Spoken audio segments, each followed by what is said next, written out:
My name is Noam Unger, and I'm the Director of the Sustainable Development and Resilience Initiative here at CSIS.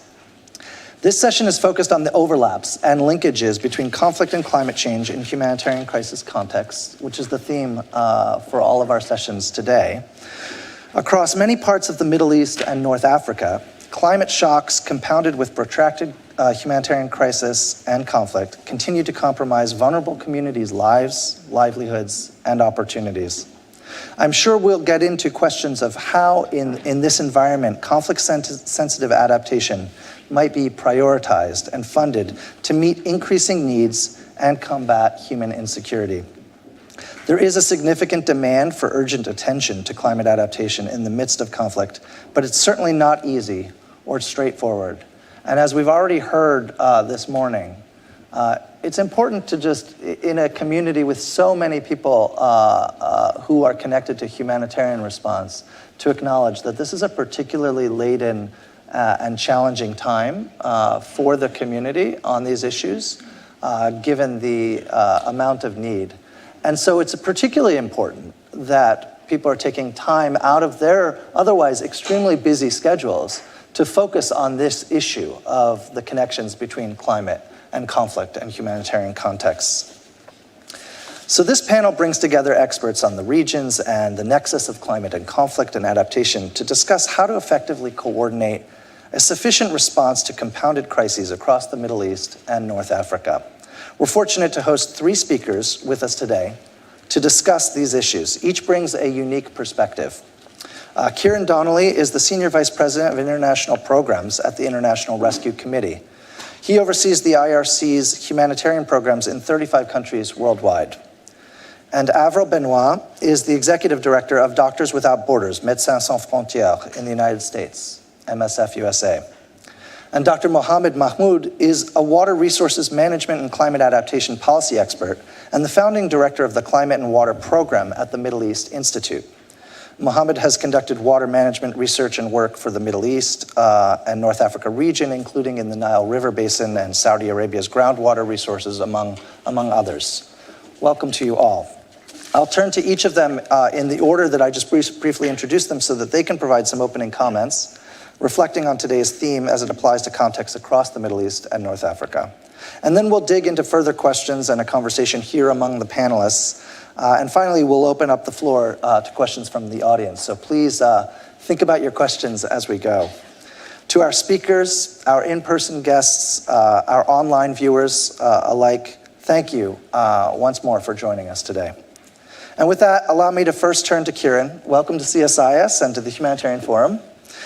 The International Rescue Committee has long focused its interventions in conflict zones, including in countries in the Middle East and North Africa.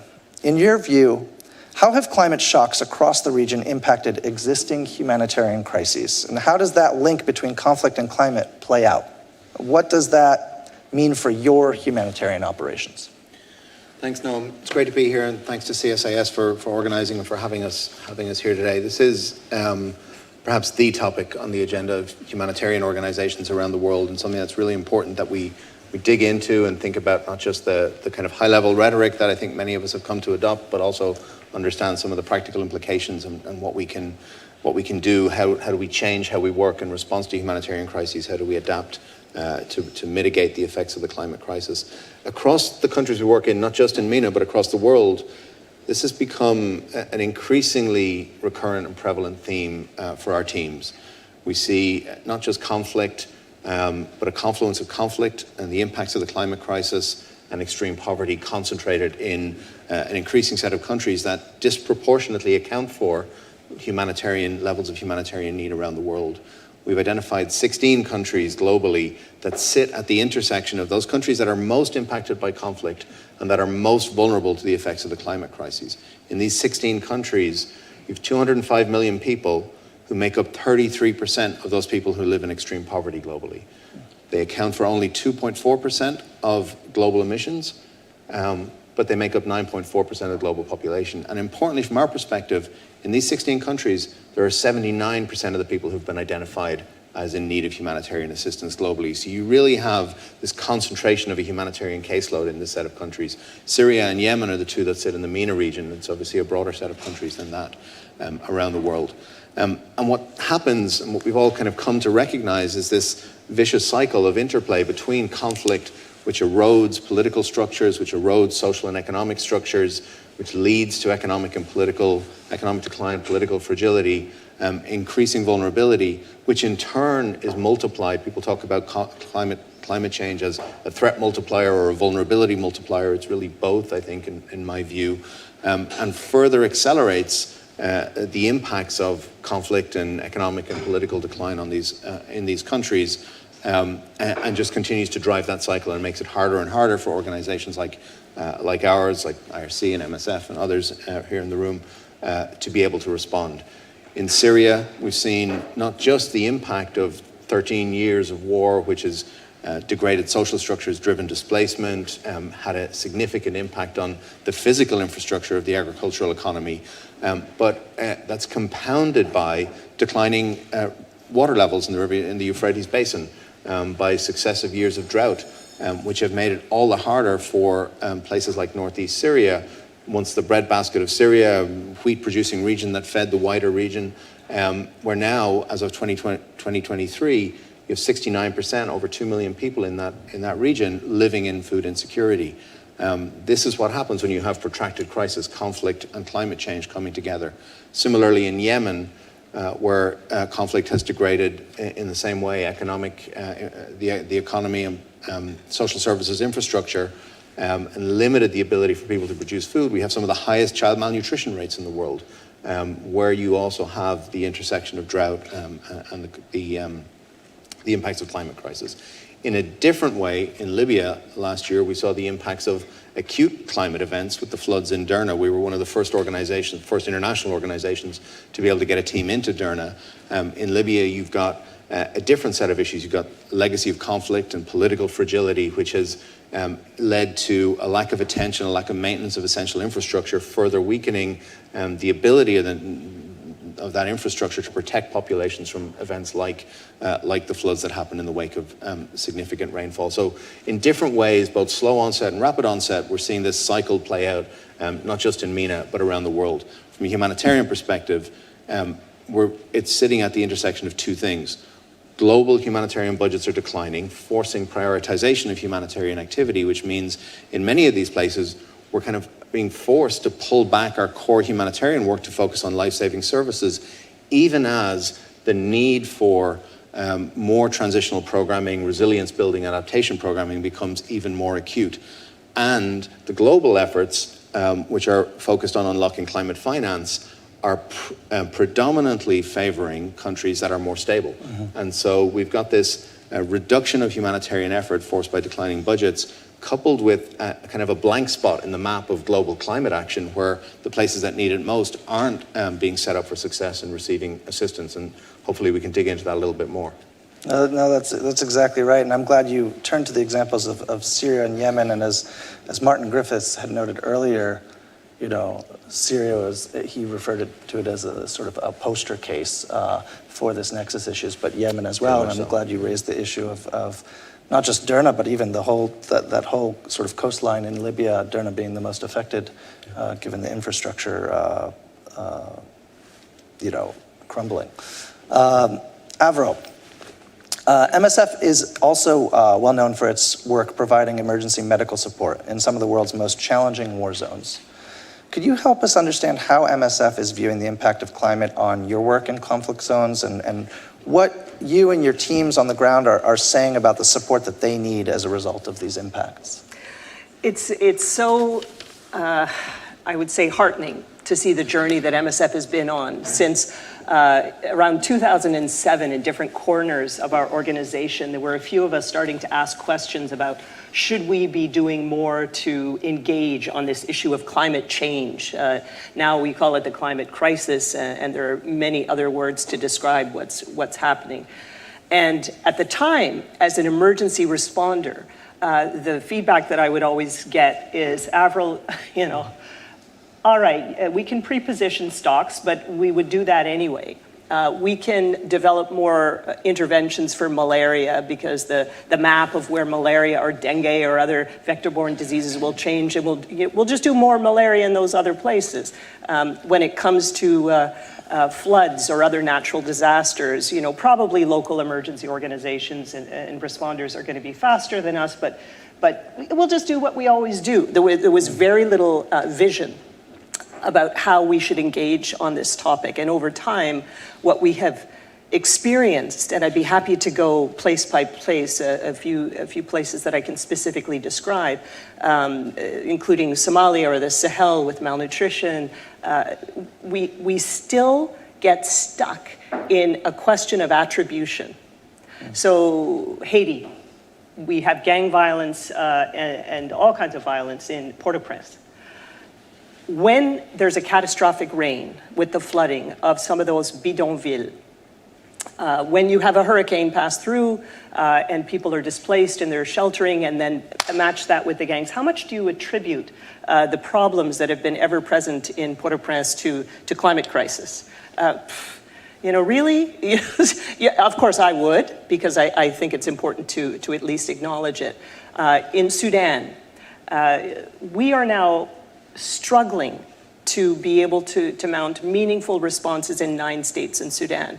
And as is often the case with MSF, we want to focus on responding to the humanitarian needs. And so you can talk about adaptation and resilience and the funding mechanisms for all these long-term things. But for us, the key would be we need more humanitarian responders. That would be the reflex of MSF. Where is everybody?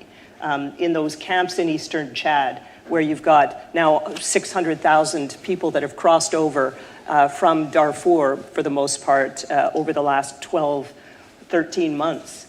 And you have, you look at where Chad is on the Human Development Index. You look at where Chad is on that Notre Dame. You reminded me that Notre Dame has this index of adaptation capacity when it comes to climate crisis. At the very bottom, Chad. And so here we are imposing upon Chad an inadequate humanitarian response because we can't just, we as a community just aren't prioritizing it. And so the MSF answer would be, all right, Sudan, years ago we talked about Darfur as maybe the first acknowledged conflict that had a heavy attribution of the climate crisis, of course, because you've got the competition for the resources, for the arable land, for the water, for not only livestock, but for agriculture. Okay, so we acknowledge that then. But now, when you hear about Sudan, nobody talks about the climate crisis. We talk about the RSF and the SAF and the feud. We talk about violations of international humanitarian law. We talk about a lot of things that are vital. We certainly need to talk more about the lack of humanitarian response in Sudan. But this question of the climate crisis is just, it drops off all the time in our thinking. And so that's one of the reasons I really appreciate hearing from both of you on this panel, because I have no doubt that I, among others, will learn a tremendous amount. But I can go into perhaps later with the questions, or if you want me to make a few more remarks about specific places where we are working and where really there is no denying that the crisis is here. We witness it every day. Great. Well, we'll come back and weave those in. Mm-hmm. Thank you so much for those introductory remarks. Mohammed, as a climate specialist with a focus on water issues in the Middle East, how do you view the intersections of these issues? And it's already come up. You heard earlier this morning, Martin Griffiths from OCHA was talking about the Euphrates, and Kieran mentioned it as well. I mean, there are lots of other examples. What more needs to be done to finance conflict-sensitive adaptation that addresses what you've seen in the region? Yeah, that's a great question. I'm going to pull on a thread that you actually started on, which I think is relevant here. When we think of global climate resilience solutions, they tend to be very big picture and almost more suitable to the developed world rather than developing world, where we see more conflicts and humanitarian need is required. And in that regard, I think adaptation is more appropriate for that part of the world that is prone to conflict and has other challenges in terms of development. And the particular example there I want to pick on, which you laid for me nicely, is on the water side of things. The UNDP put the statistic out early last year ahead of COP28, which I wholeheartedly agree with, is that 80% of climate change impacts is associated with water. Water is critical in a number of issues related to adaptation. And so when it comes to adaptation, water needs to be a central piece of those strategies. Unfortunately, it hasn't been the case. Just flashing back to COP28 when I was there, and those of you that were either there or kept up with the news and the announcements, there are a lot of, certainly mitigation is going to take the headlines. How do we reduce emissions and directly tackle climate change? But even on things that are on the adaptation side, water was almost a skipped step. So for example, there was a lot of discussion on food and food security and improving food systems globally in terms of how do you incorporate technologies and efficiencies in the food sector. That's great, but you can't get to any of those if you don't have a sufficient water supply source or a reliable water supply source to be able to grow those crops at a basic level for you to then look at enhancements. It's important to also recognize that climate does affect the water side of things in many ways that have been brought up. So when you think of drought, right? So drought directly affects your water supply, reduces the availability of water, both surface and groundwater. It also inflates the demand for water, not just agricultural for food production, but human needs, industrial needs, that type of thing. And then also another impact of climate change that sort of indirectly affects water is extreme weather. We talked about Derna, and maybe even we could reference the storms that happened in the Arabian Peninsula several weeks ago. How does that affect water? Well, think about critical water infrastructure. In many parts of the world that are deficient in terms of natural water resources, they rely on things like desalination. Water treatment plants, where are those situated? Very much along the coast. So if you have extreme weather events or things like sea level rise, which are a little bit more slow moving, you're at risk of losing critical infrastructure that allows you to acquire water and in some cases transmit water, right? So pipelines, canals, that type of thing. So it's important when it comes to water in the adaptation side, and certainly in the humanitarian context, which makes sense at a crisis level, the first thing we tend to focus on is access to clean and safe water. The UN also touts that it's one of its sustainable development goals. But I think things have gotten so complex, both in terms of the conflict side and climate change side, that that's not sufficient anymore. Yes, at a basic level, water needs to be clean and accessible for many disadvantaged communities around the world, certainly those that are under threat of conflict.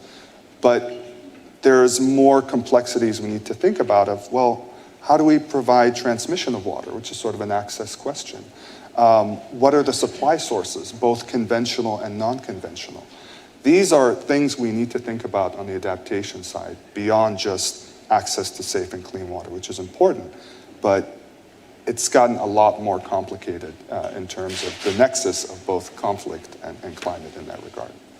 Thanks, Mohammed.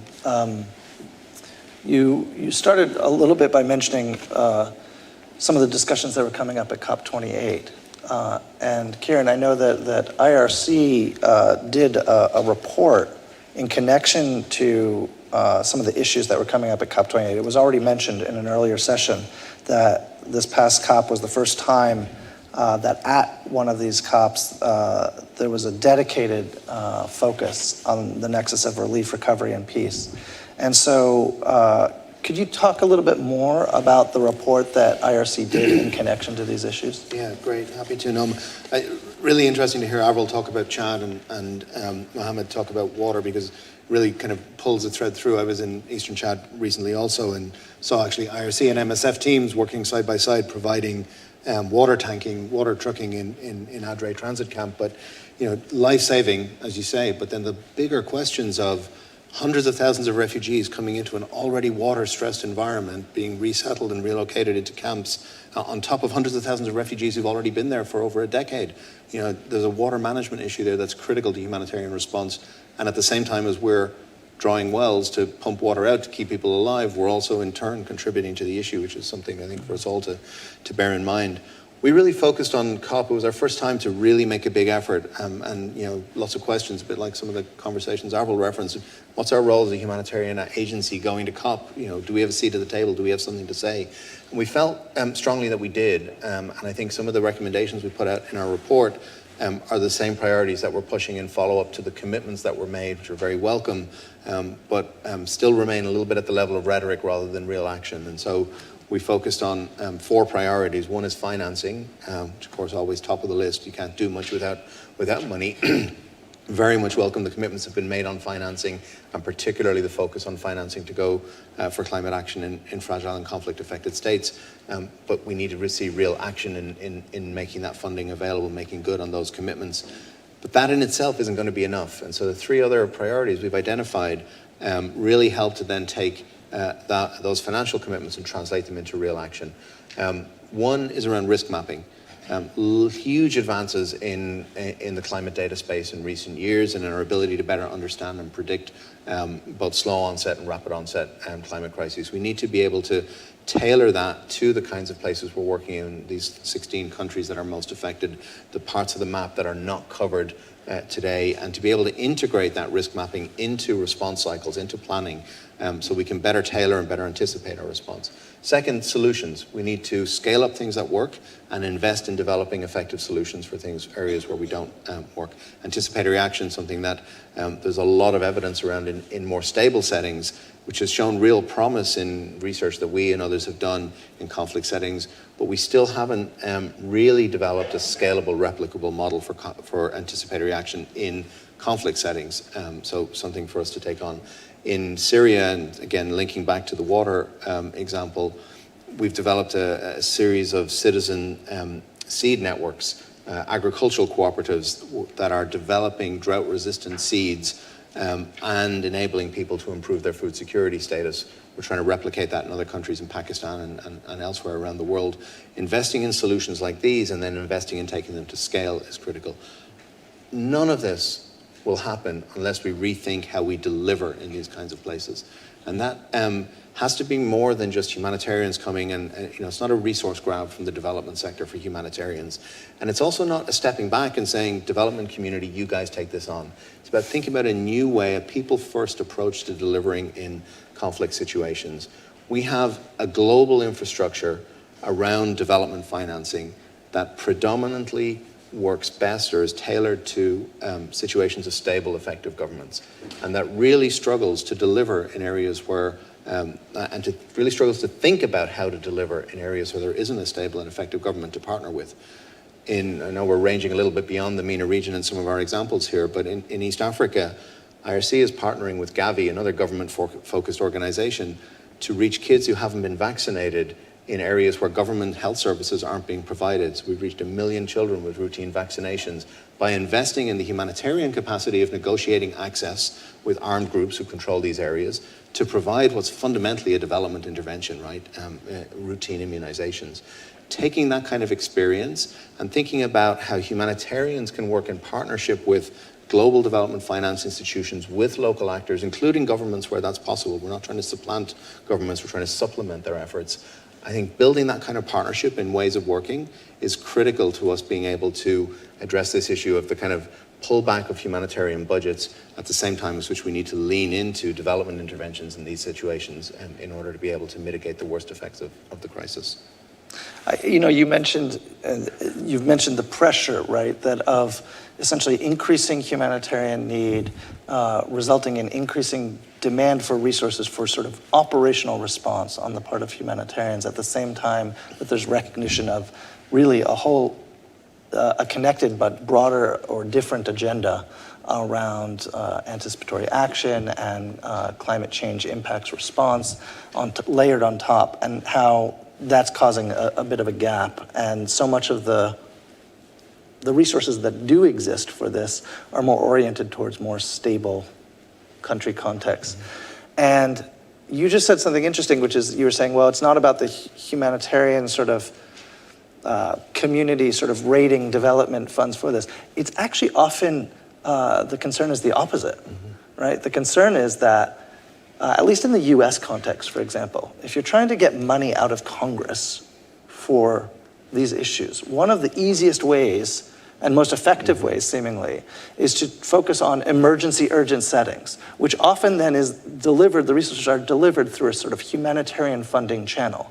And there are concerns among many humanitarians that because that's sort of where the money can come in through supplementals or just emergency funding, that set of funds will then be essentially rated for essentially this new thing that we're talking about. And I actually think we do need a new approach to it. And I'm interested in what others think about sort of the funding dynamics that Kieran's been raising here in terms of these issues. Because when you think broadly on the climate side of things, there have been commitments for years calling for greater financing around climate change.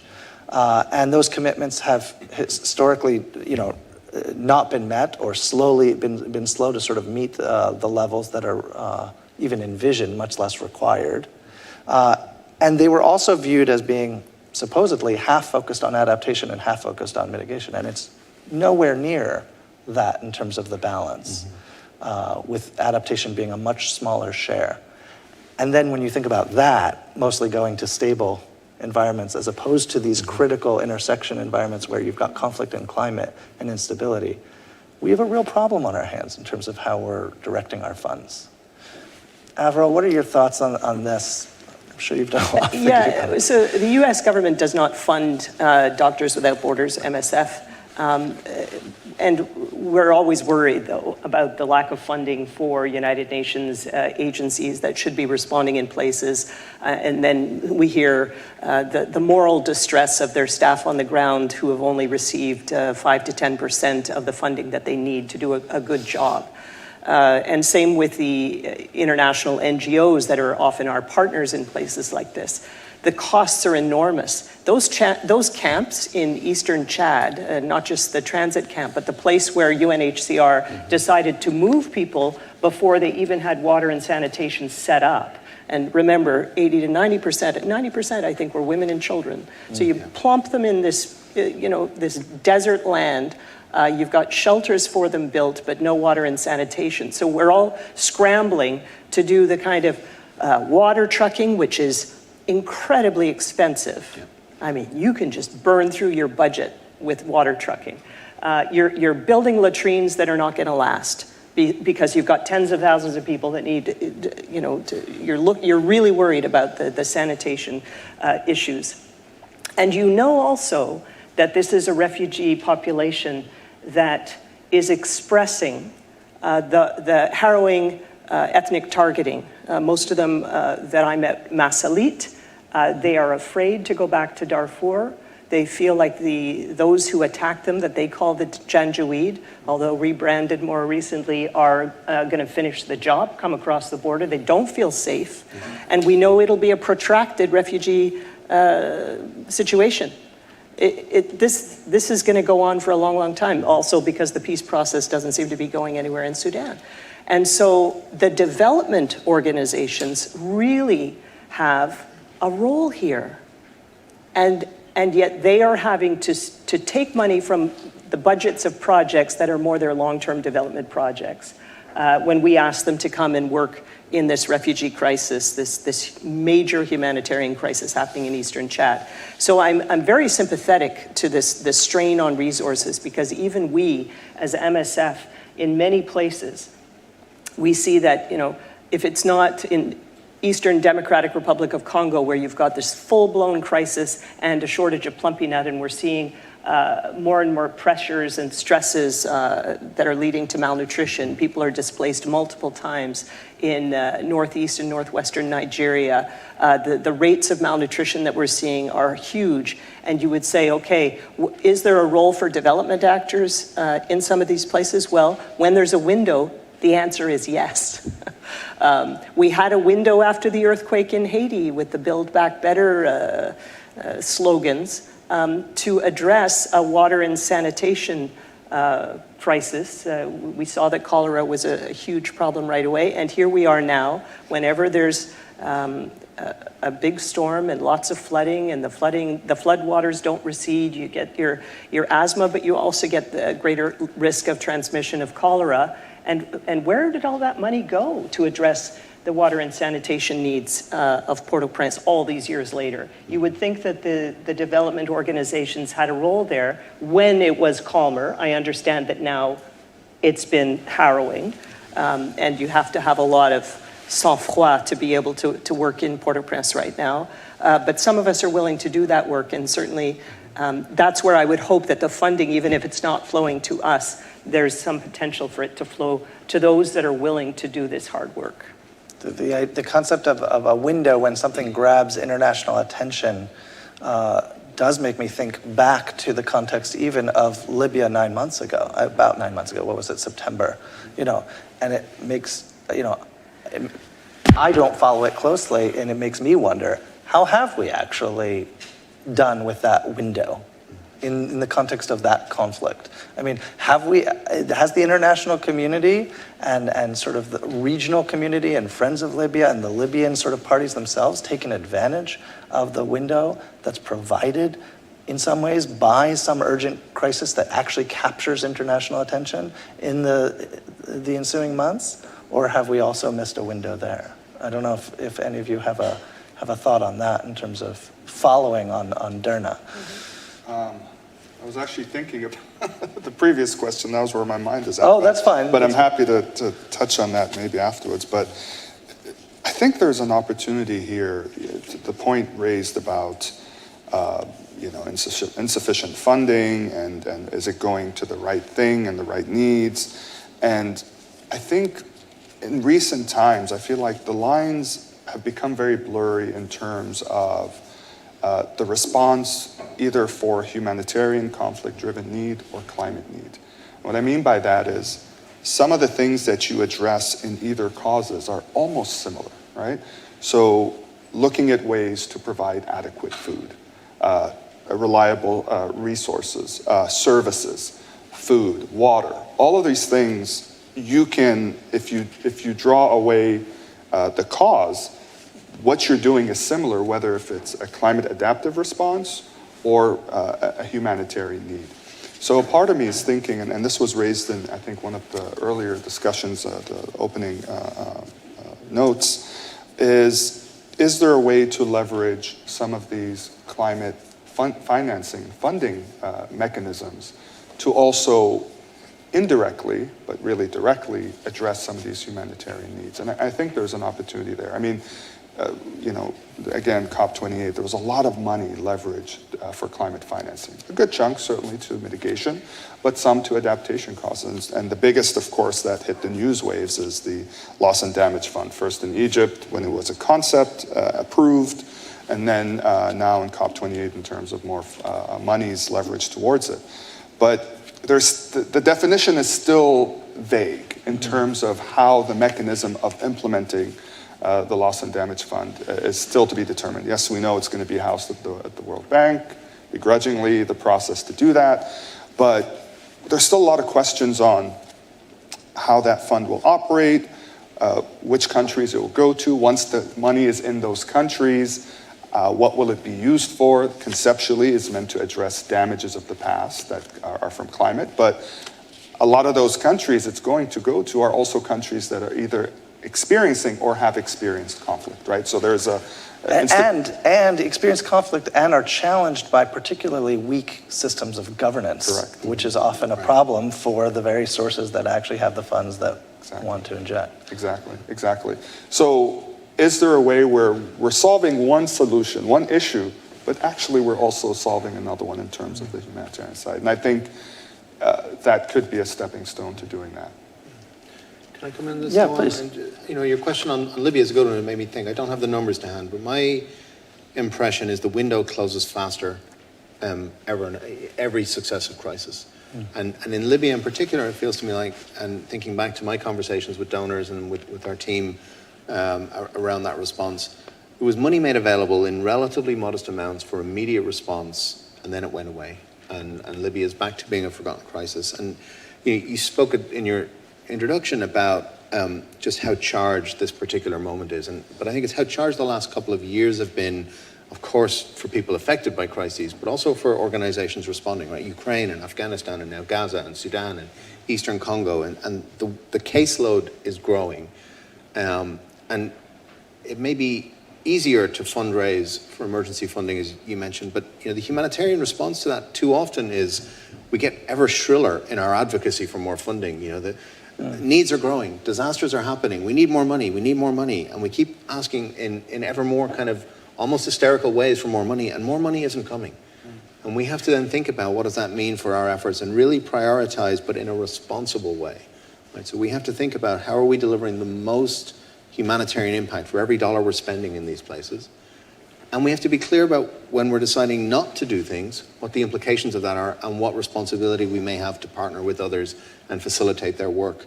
We've all seen, I agree with Avril in terms of the role for development actors, but we've also all seen in places that we work, when crisis hits, development actors pull back. They don't have the skills and capacity necessarily to be able to negotiate with armed groups who now may have more control over whether it's Port-au-Prince or whether it's Gaza today or whether it's conflict environments around the world. So how can we, without trying to become development actors, how can we take our skills and ability to work in these places essentially to de-risk the delivery of development interventions? And critically, when it comes to this global financing piece, to de-risk the delivery of global financing in conflict-affected environments. When you look at disbursement rates from global development financing, they're significantly lower in protracted conflict and crisis settings, not because there isn't a willing to appropriate and allocate the money, but because those global financial institutions, multilateral development banks, struggle to find ways that align to their kind of concept of their risk thresholds to be able to deliver resources. We can help de-risk the delivery of that financing. Doesn't necessarily have to come through our books as humanitarian organizations, but if we're going to prioritize the bulk of our efforts on humanitarian response, which I think we need to do, it's part of our imperative, we also can't then turn our back and say, well, let the development actors handle this. We have to think about how can we play a role as part of a coalition in bringing development solutions that ultimately are going to reduce, hopefully, the caseload for humanitarian responders.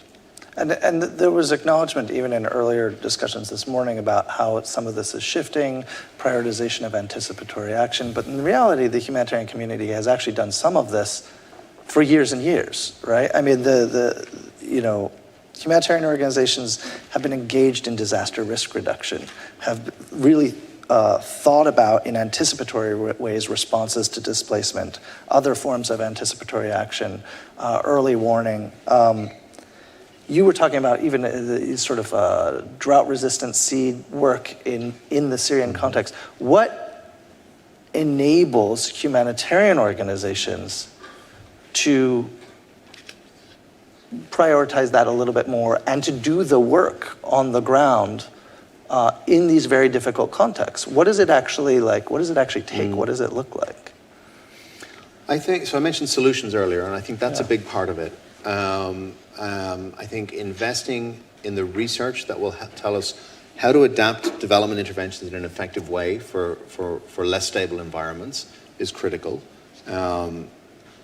Slightly stepping outside my area of expertise here, there may be others in the room who may wish to correct me on this, but my sense is of all of the funds that have been labeled as disaster risk reduction, the evidence for real tangible impact in actually reducing risk is not as strong as it could be. And so I think we need to be really disciplined about not jumping on bandwagons around anticipatory action, for example, but apply really rigorous research techniques to understanding how do we deploy funds and resources in an anticipatory way to really deliver reductions in risk, to really empower people to better handle crises, by being really disciplined and rigorous around the effectiveness and cost effectiveness of our interventions, developing a research agenda around that in conflict settings.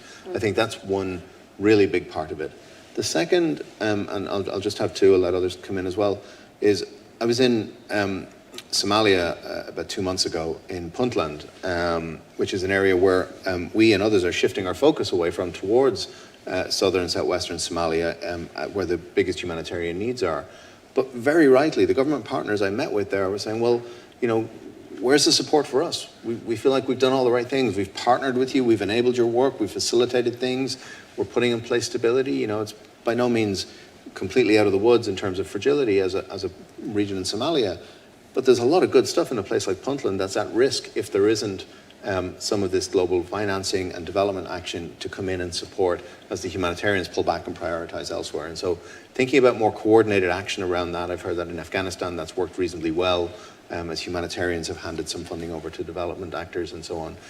More examples of that and more systematic ways of doing it, so it's not ad hoc, I think are really quite important. Our answer to this is always, when we take a step back, we're a very self-critical organization. We do lessons learned, and we really go at each other in terms of what we could have done better. And often, the strengthening of health systems is the part that needed to be done beforehand, before the crisis, and when you have that window of opportunity. So if you think right now in Baidoa, in Somalia, it's estimated that, if I'm not mistaken, 60% of the population is displaced. They've come from other areas, chased out by a combination of factors, so conflict, but also an inability to find any way to earn a living, to feed their families. There's a real malnutrition issue affecting a lot of people, pushing them into Baidoa. And what did we do in Baidoa in the times that, before all of this? That would be certainly a question, because then the local health system that's in place, would it be better equipped to respond to it? When it comes to conflict, though, and when things do become very acute, and we see that you mentioned operational research, when the IPCC or other experts produce these fantastic reports, we have been alarmed by discrepancies because their approach to the health impacts of the climate crisis in different places does seem to presuppose that they're happening in places like Louisiana, or it's not actually relevant to the conflict-affected places. And so that's one of the reasons, and I agree with many of the recommendations that you suggested, but what the additional one that we would really insist on is that you have humanitarian experts there advising or in the room or co-authoring some of these reports, say for the next IPCC report, because it is different in terms of the effect that what's an example? Let me tease you out on that. Like, what's an example? Well, much more focus on malnutrition, for example, much more focus on extremes of heat. Yes, you will have people dying in the south of France when you have a heat wave, but I mean, look at what could potentially happen in a place like Chad, where, on a regular day, it's 115 degrees Fahrenheit, and it's just, and you don't have the water, and you don't have enough food, and that's not even a conflict setting, but it's an acute humanitarian setting. So yeah, that's where I would say you need that insight, because how do you do the vaccination, the early childhood immunization campaign in a conflict setting, just to be able to reduce the risk that kids are going to die from preventable diseases? How do you see what works and doesn't work, that operational insight that many of us have? Because of course, we've all tried everything, we're constantly trying to innovate and figure out the better way, and there's learning from that. So just to make the assumption that the health impacts will be the same around the world, the lens through which they're looking at it does not include conflict-affected places in our reading. I want to turn to the audience in a moment, but I'm going to ask one more round of questions, and it's a bit flipping the script, because we've talked, well, you touched on this a little bit, Kieran, and I think, Evra, you touched on this too, but there's a lot of discussion around how climate change is a driver of conflict, is a driver of humanitarian need, and is then sort of connected to those results. But in what ways are conflict and also even the delivery of humanitarian response then affecting some of the climate change issues and some of the climate change adaptation issues? I mean, you were talking a little bit about sort of the overlaps when it comes to displacement. You were saying in Baidoa, it's like a certain percentage who are displaced from somewhere else, and then you've got the local community, or in Chad, or in other places. These issues compound probably the adaptation strategies for those communities as well. And even some of the response approaches might compound adaptation strategies down the road. Could you talk a little bit about that? Because I don't think that gets addressed as much in this kind of conversation. I don't know if anyone wants to go. Yeah, sure. Sure.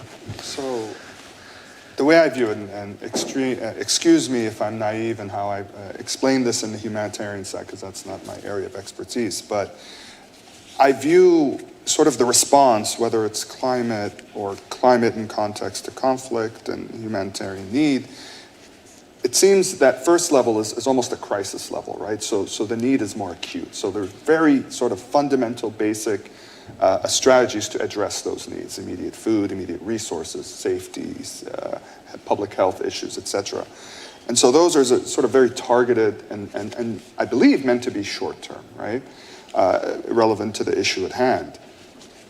But then when you think of sort of in the climate context, the more longer-term solutions on, how do you address inadequate energy, or how do you address inadequate systems of resources and utilities and the type of things that support communities, tend to be long-term. But I think there's a risk in going too much on one side versus the other. There needs to be, I think, a middle ground approach where, yes, you address the immediate issue, but allow room to develop a more intermediate strategy. I have an example to illustrate this. While also, yes, work on the long-term solutions, but in some of those communities, there is a middle-of-the-road opportunity to give them sort of a chance to innovate as much as possible if the crisis isn't too acute, in the meantime as you address these larger issues. So one of the things I saw that was very interesting in Yemen, for example, where because of the conflict issues there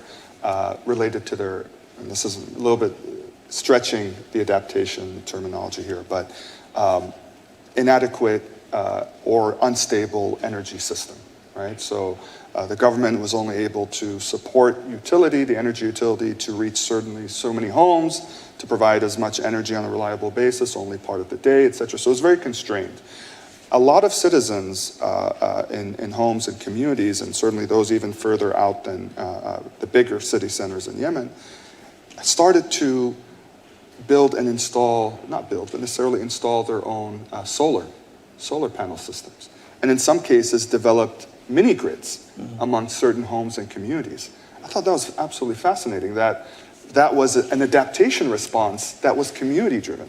Now, of course, there are other externalities that made that possible. Solar panels were cheap. The market for it has become more affordable in a certain sense. But to me, that's not a sort of a humanitarian response, and it's not really a long-term climate adaptation strategy. It's somewhere in the middle. And I think, I don't know how to make that happen, right? That sort of developed organically. But are there other ways where we can do something like that, where, to your point, leaning too heavily on a humanitarian response could maybe prevent communities to innovate, if they're capable, of course, if the situation is acute, to kind of figure out their own solutions as larger, global, long-term, big picture solutions kind of manifest as well. Mm-hmm. I have an example that comes to mind. In November, I was in Jonglei State in South Sudan, and was also at the border with Sudan. So you have people who were fleeing across, often from Khartoum, and they would go through rank, and then the Sudanese government's approach was no refugee camps if you're a returnee, as many of them were, just go to your home village. And in Jonglei, in Old Fangak, which is a marshland that has become now semi-permanently flooded over the last several years because they just had so much water it didn't recede, and now it's a couple of little islands scattered around. People get around in canoes, and this woman had fled across the border with 6 children, husband no contact for many, many months. They were separated somewhere along the lines as the fighting was awful in Khartoum.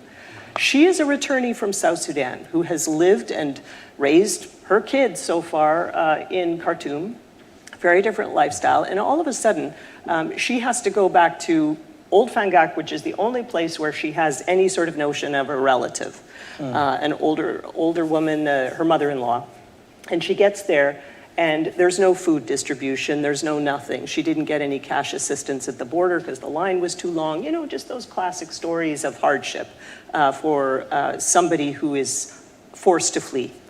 And she gets to Old Fangak, where there's no food. The waters are so flooded that most of the livestock drowned. People have less and less land to be able to have little plots to grow their food, and hardly any humanitarian response. And this is low-grade conflict. It's actually okay to work. You can definitely do things there. Somebody like that, brings a child in with really an acute state of multi-organ failure with malnutrition, unsurprisingly, and malaria, unsurprisingly. There's also hepatitis E running around, big worry because of, that's a fecal oral transmission, unsurprising. And so then I asked her, well, how are you feeding your 6 kids? How are you managing? And she said, well, people tell me I should fish, but I don't know how to fish. And what am I supposed to fish with? And what am I, it's that classic thing. She did not have any adaptation. It was all too quick, too sudden, too shocking. The mental health distress is enormous. She's suffered enormously. She's lost everything. She's in a place she doesn't know. And then you end up saying, okay, well, some of the people around here are eating the water lilies. What about that? Well, she said, it takes practically 24 hours to pound the stuff. And I don't know how to do that either. And I don't have the time. I'm looking after my kid here in the hospital. The others are over there. It's just one of those very classic human hardship stories. Now, would a development organization or an adaptation approach help in a situation like that? I like to think it would, because that's her fate now. That is how she's got to raise her kids. She's going to have to figure it out. And it did strike me that she did not have that community support that normally would lift a person out of it. She didn't have those social bonds to be able to count on. Is it for outsiders to do? No, probably local organizations. If they could find some resources, some funding, an action plan, that to me is well worth supporting, because the health of her children and her own health very much relies on that. Thank you for that. Let me turn to the audience just to see if there are questions, and I think there's somebody with a microphone who can grab these questions. There's this gentleman up front, and let's actually take a couple different questions at once. Let's take this gentleman here, and then over here. Good morning. Morning. My name is Mathias Pierre. I'm a former minister in charge of election in Haiti. You pointed the case of Haiti because it's a very interesting case. After the earthquake of 2010, billions of dollars has been raised. According to Paul Farmer report, lesson from Haiti, 10 billion has been raised from countries, 5 billion disbursed. Nobody knows what happened in terms of infrastructure. From NGOs, 3 billion have been disbursed. 1 billion, according to report, are spent in Haiti. The other 2, nobody knows. The point is, no infrastructures has been rebuilt after the earthquake. All government infrastructures has been destroyed by the earthquake. And now, people displaced, more slums community, all the things that you've been pointing out. And now, gang violence, we went from failed state to a failed nation, because you don't have any control, you don't have any infrastructure. Now, my concern about every humanitarian effort regarding to climate change, because the big polluters, the big countries, might feel conscious giving some money to big donors, but what are those money are doing for these countries to prevent not providing food, water? This is what happened in my country today. But you can't fly there. There's no plane to get to Port-au-Prince.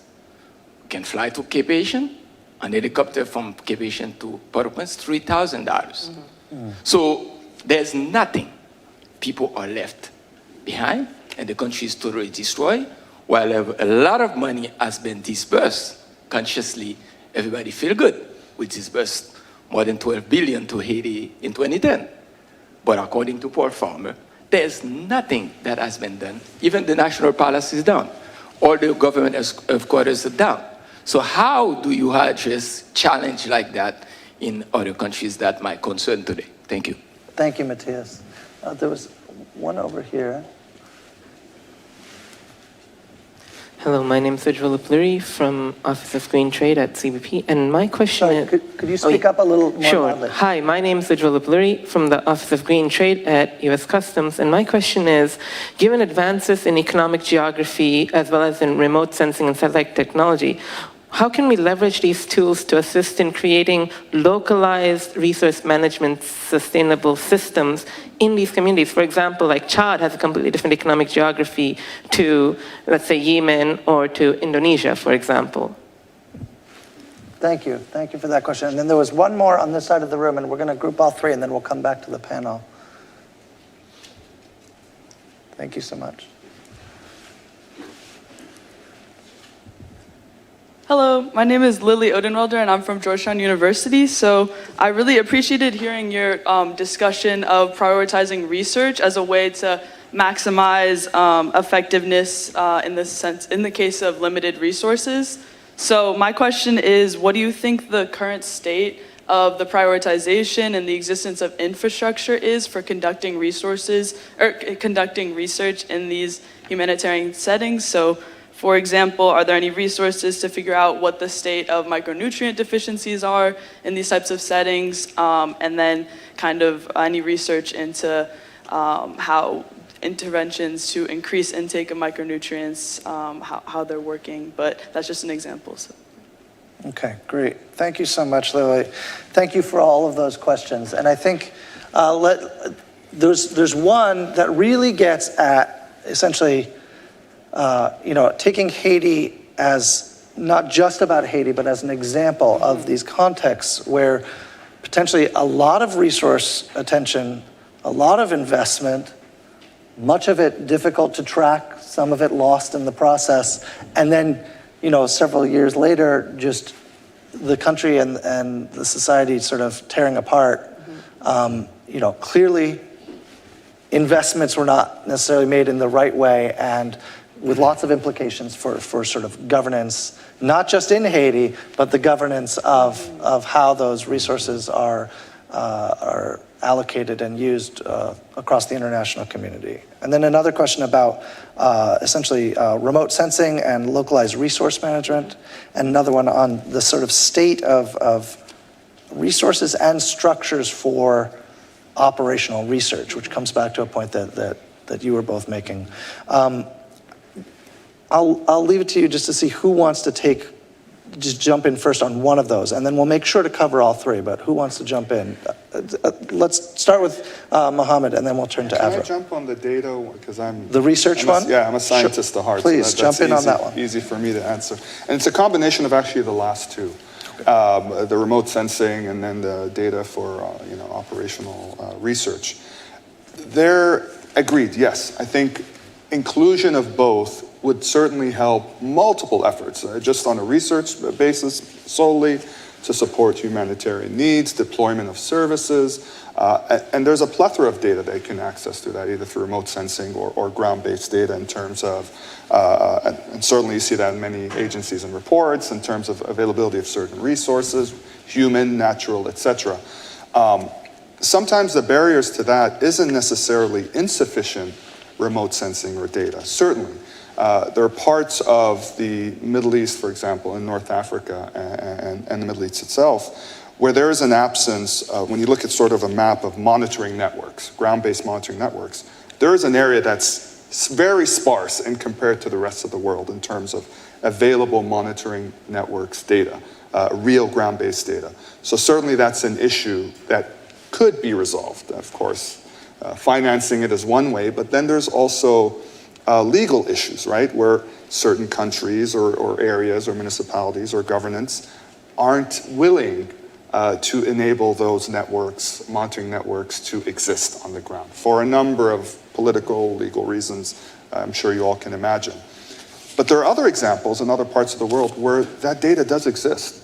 There are monitoring networks, there are agencies that collect that information, but are not necessarily willing to share them, or do not want to share them for reasons that may not even make sense, right? They're worried about optics of how this may appear for a particular nation or government for whatever reason. It makes them look bad. It highlights a deficiency that they don't want to share. They may view it as an issue of national security that, so I agree. We need to, find a way to circumvent that gap. But in some cases, it's not because there's a gap per se, but because those resources, those data isn't being made available. And I think, you approach it given your own sort of issue set around Yes. sort of climatic data and research. And I actually think what you're touching on relates to something that was mentioned earlier that Sonali mentioned in the past session around PREPARE, the President's Emergency Plan for Adaptation and Resilience. One of the 3 pillars is all around sort of climate information services and the ability, in this case, of the US government leveraging US innovation and government investments to help other countries through partnerships with NOAA, NASA, and others to actually improve their sort of climate information systems. That's essentially using remote sensing or ground data to get better useful information on humidity levels into the hands and handheld devices of smallholder farmers, right, to plan their planting or things of that sort.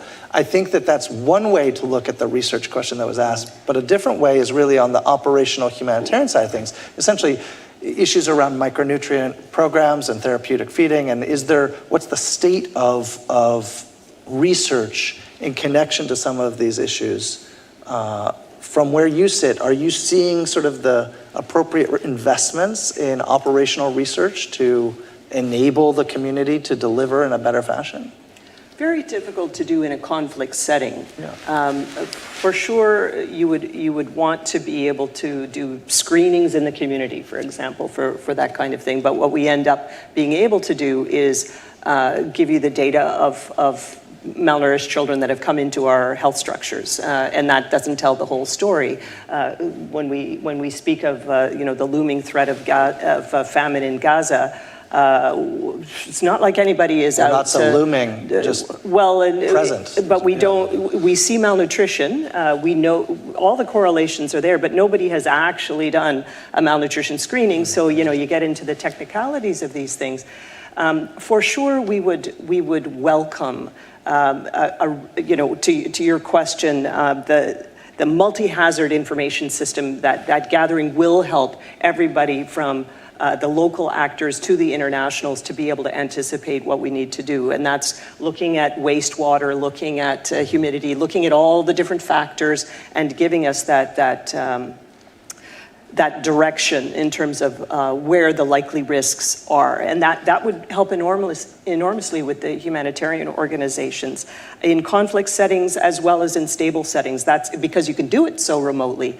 But other kinds of operational research, you have to really be on the ground with a measuring stick practically. And that's obviously something that's always far too delayed in time. So we do the best we can with inadequate amounts of information. I can certainly also address, if you want to come to the Matthias's question. When these huge pledges are made, we see that the U.S. and other government funders often put so many strings attached to the aid that is provided. The food will be sourced from farms in Iowa. The trucks that deliver it have to be U.S.-owned companies. The contractors that rebuild after the destruction are going to be U.S. companies and this kind of thing. And that's where a lot of the aid goes, right? We know that this is egregious, it's unethical, but worse, it's the most inefficient way to spend tax dollars. We would say objectively, I think everyone would agree. And so, there's been a lot of pressure and push to say, give it to the local Haitian or local organizations. In the case of Haiti, though, we as MSF, we would have loved over the years to have a stronger partner in the Ministry of Health. Typically, that's our local partnership. Our localization efforts is to hand the project back, hand the hospital we've refurbished, give them the pharmacy, give it to the Ministry of Health, whatever we have set up there. And in Haiti, it has been chronic, that we just cannot do so. There is nobody who is able to say, yeah, we will continue running this hospital at the government level. It's a tragedy, and we wish in this moment, obviously, it's a specific acute crisis of a failed government structure all around, but for the health system to be able to have those kind of people within it to give confidence not only to donors but to international NGOs that would love nothing better than to share much more of the burden, hand things over, and make sure that the resources actually go to strengthening the health system in a place like Haiti. I know that there was a huge hospital project. It was going to be this beautiful thing, university teaching hospital, that was going to do emergency obstetrical care, which was a big concern of ours. And at a certain point, the US government, France, I think Canada was also in there, they pulled the plug on the funding because there were so many doubts about the contracting, the construction part of it, where the money was going, the delays, that they finally said, whoa, we've lost faith in this project. Give us a plan and we'll come back to the funding table. And it never happened. You know, just year after year after year, we're waiting to be able to have this hospital be a place that we can refer patients. And instead, we're left with a situation where we have to expand our trauma centers, expand our emergency centers, expand cholera treatment centers all over the city at great risk to our staff. And it's not satisfying to us either. Yeah, and then for government donors, multiple government donors, it presents the challenge that Michelle and Sonali were discussing in the last session of essentially high-risk situations and issues of control, right? And in a context of trying to sort of localize assistance efforts and sort of simplify your systems and even provide smaller grants, it's even more challenged in these high-risk, fragile, conflict-affected environments, which ratchets up the sort of alert system across any sort of bureaucracy in terms of how they are responsibly using their resources. And that's a challenge. Kieran, you've been patiently waiting to jump in. I'll try to be really quick because I think we've got some good answers from Avril and Mohammed, and we maybe can get a couple more questions in. On Haiti, unfortunately, all I can do is add our experience, which reinforces your point and Avril, your points. In 2015, we had responded to the earthquake in 2010-11, and in 2015 decided to withdraw from Haiti and built a 3-year transition plan that was intended to hand over our programs, mostly WASH and child-focused programs, to a set of local partners. And it was a very thoughtful 3-year transition that the team came up with. We couldn't get donors to back it. And we pulled out 6 months later without having built any capacity, without handing anything over, because we didn't have any money. And now we have a team back on the ground. They've been there for a little over a year, responding in an emergency response, working with some of those same partners who we stayed in touch with. But it's a micro example, I think, of the macro issue that you've highlighted. On research, really appreciate that question. And we focus a lot, and I've talked about solutions already in doing rigorous research and partnering with academic institutions.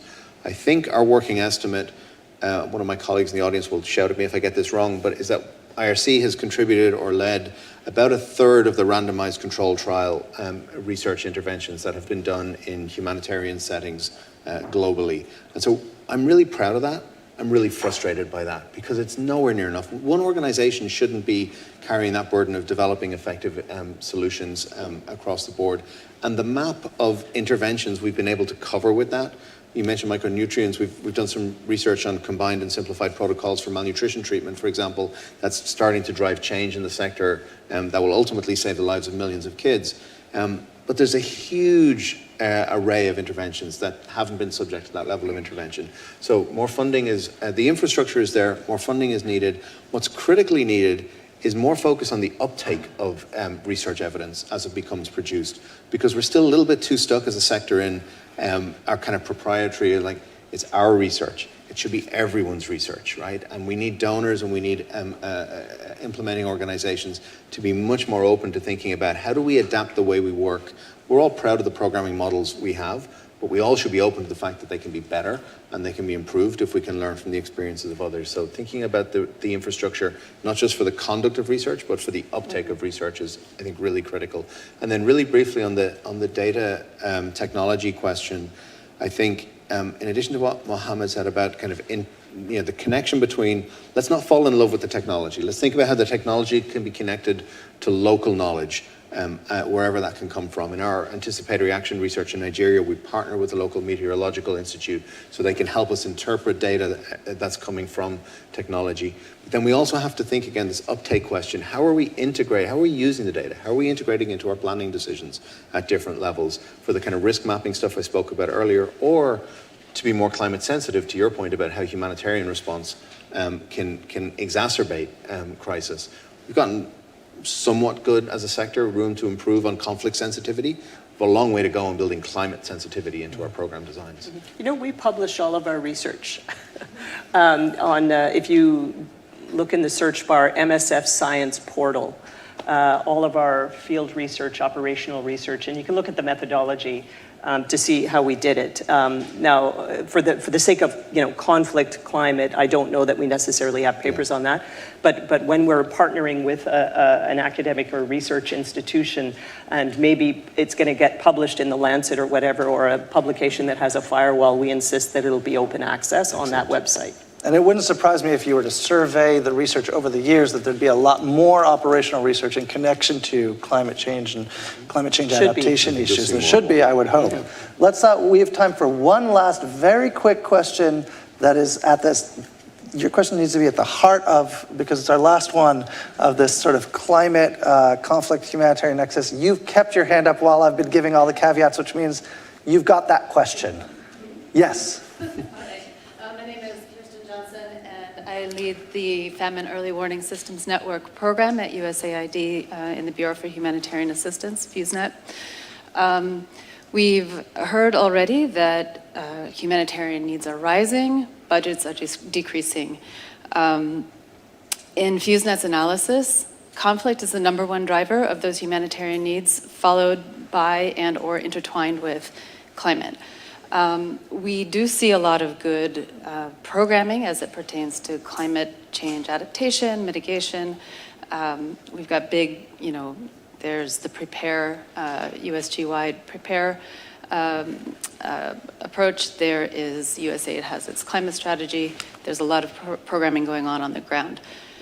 My question to you is there more that could be done or should be done as it comes to prevention or mitigation of conflict, which is driving so much of the humanitarian need that we see on the ground? Thank you for that question. We don't have that much time, and the framing of the question does lend itself to a yes or no answer, although we can elaborate on that slightly. But it's really just, is there more that should be done? Can there be more that should be done? And I will just put a plug, since you lead the FuseNet efforts or are part of the leadership of FuseNet efforts, that years ago I started my career as a humanitarian affairs analyst in government working with FuseNet, and it has just been this investment over decades in a really important research that connects right to the heart of the issues that we're going to be discussing, that we've discussed in this panel, that we're discussing throughout the day. Let me turn to each of you for just a really quick reaction to that question, and then we'll close. I'll start with you, Kieran, and we'll just go down the line. Short answer is yes. Slightly longer answer, yes, but don't put it all on the humanitarians to try to solve conflict, right? There's a lot we can do, particularly at local levels, in building conflict sensitivity, conflict mitigation into our programs. Our watch list, which we publish every year, sets out countries that we think are most at risk of deterioration.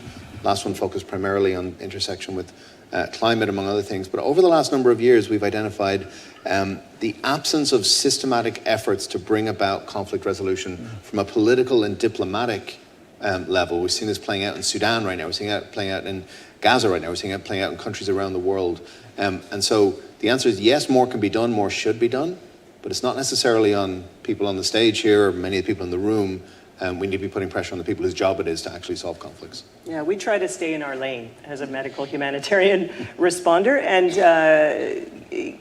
I'm not suggesting that the work of peacemakers, peace builders, peace process is not important. It is so important. So yes, those people who specialize in that and get results from that should go, with our full-hearted encouragement. But it's like so many other areas that are adjacent, that are vital parallel issues like human rights or just good governance. It's not our place to necessarily engage in that. We're not experts in it, but it's absolutely vital. I would say, yes, please go solve these problems.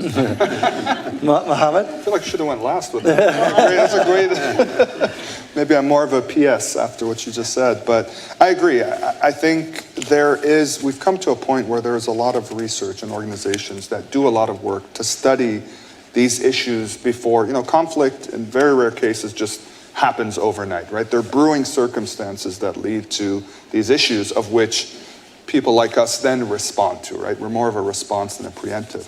So that becomes an issue of connecting resources of de-escalation, connecting resources of peace building, connecting resources of dialogue, communication between actors, entities that can help sort of cut the path before it gets to that point where, people like us have to respond. Well, I'd like to thank you all for a conversation that I think provides food for thought throughout the day and in everyone's work. Please join me in thanking Kieran Donnelly, Avril Benoit, and Mohammed Mahmoud.